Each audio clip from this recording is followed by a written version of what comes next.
Hi, I'm Jen. And I'm Craig. And this is The Knot Project.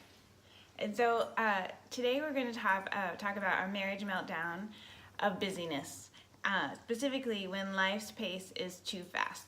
I don't know if you guys struggle with busyness like our family does, but we have two girls who are 12 and 13, and they both dance. And yesterday they were dancing at two different competitions in two different cities.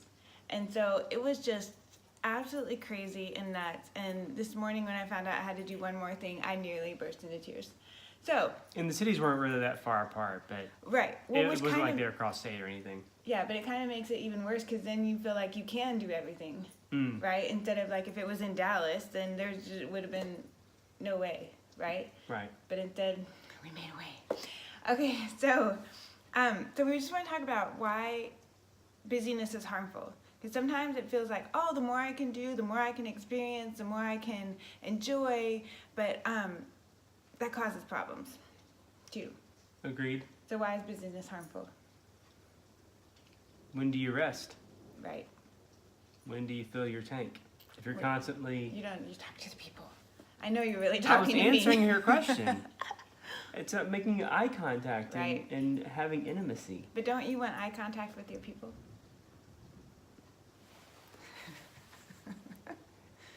It's about keeping life at a certain pace. You don't want to continue emptying out yourself. So how do you feel yourself? Because if you're constantly pouring out, eventually you're going to run out of energy and you're going to drop. Right. Right? Right. Okay. Now that they've seen your pores. Now that we've had this nice little sidebar, just you and me. Right, and so not only are you empty, but the relationships that are most important to you are also empty. Mm-hmm. And we kind of lose scope of our priorities. So I think it's really important to know what mandates your speed. What inside of you prompts you to go at this pace. Because really, in reality, we can say no to things that come up. And we can set boundaries and we can choose to not be busy. But I think when we get involved in this busyness, it's a result of the choices that we've made. And there's something, oh, there's thunder. There's something in us that has prompted us to make those choices. Right. So for me, it's anxiety. And it's that people pleasing, like I would choose in the past. I'm getting better, I think, a little. I would choose to feel exhausted rather than to choose to feel guilty. And so I will do everything I can to keep the people around me happy.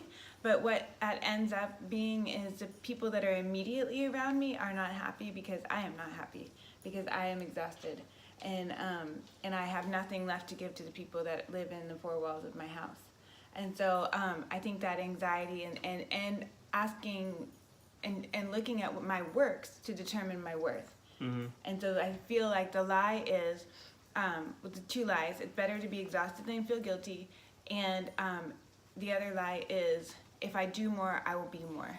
Or if I do more, I'm worth more. And both of those things keep me busy and keep me away from the truth of what God says, that I am worthy because I am.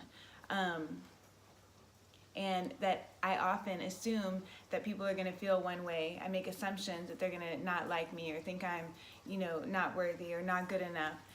And so I make big choices based on something that may not even be a reality. Agreed. So Craig, speed is mandated by? I'm definitely move at a slower pace than Jennifer does, just normally. I don't know if you can tell that in our videos. But one of the things that for me that the positive side of that is that I can be kind of like the calming influence, typically, and the slowing down influence on her.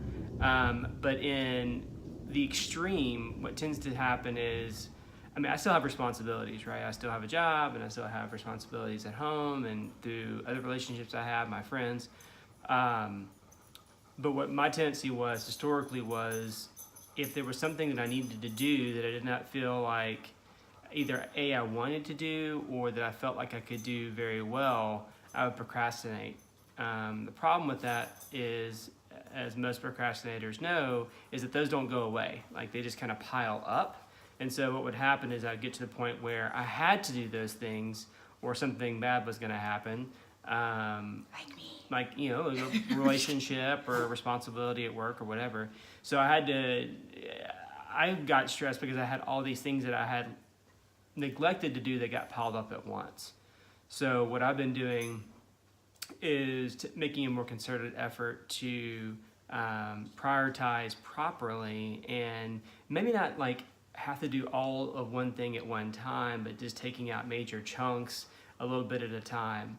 And I found that I've had actually more time in between those tasks to be able to relax and fill my tank. So instead of trying to fill my tank first and the desire to, okay, I need all this energy to do this stuff, I had a really nice pace where I could do all those things I had to do and not be stressed out about it and not overwork myself, but at the same time still have pockets of time in between where I could do things that I wanted to do and that were life-giving and tank-filling things.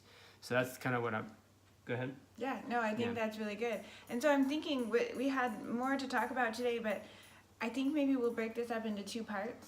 Okay. And because I think it's really important to start with spending some time reflecting on what's motivating you to live at the pace of life that you're living, and to check in with yourself and check in with your spouse and say, don't make a plan to solve I mean, you could if you want to, but this isn't about finding a solution. This is just finding out if there's a problem. Right. And what might be causing that problem, so that you can just being aware is the first step. I mean, isn't that like AA, admit that you have a problem? Yeah, I think that what you guys can do this week between part 1 and part 2 is to do some self-reflection about which mode are you? Are you the I gotta be busy all the time mode, or is it that And why? And then or are you more of a steady, slower pace person, and why is that?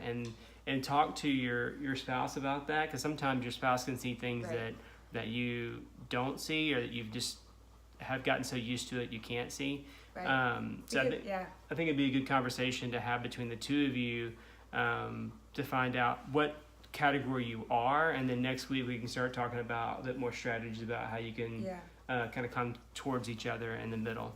Yeah, and you may even feel like, I mean, we are only 2 people, so there may be another category that we haven't even covered, but we would love to know if you discover that about yourself or your spouse. Yeah, that'd be good. So, put it in the comments. Yeah. So we will see you guys next week for part 2 of Marriage Meltdown, when life's pace is too fast. Y'all have a great week. All right, see ya. Bye.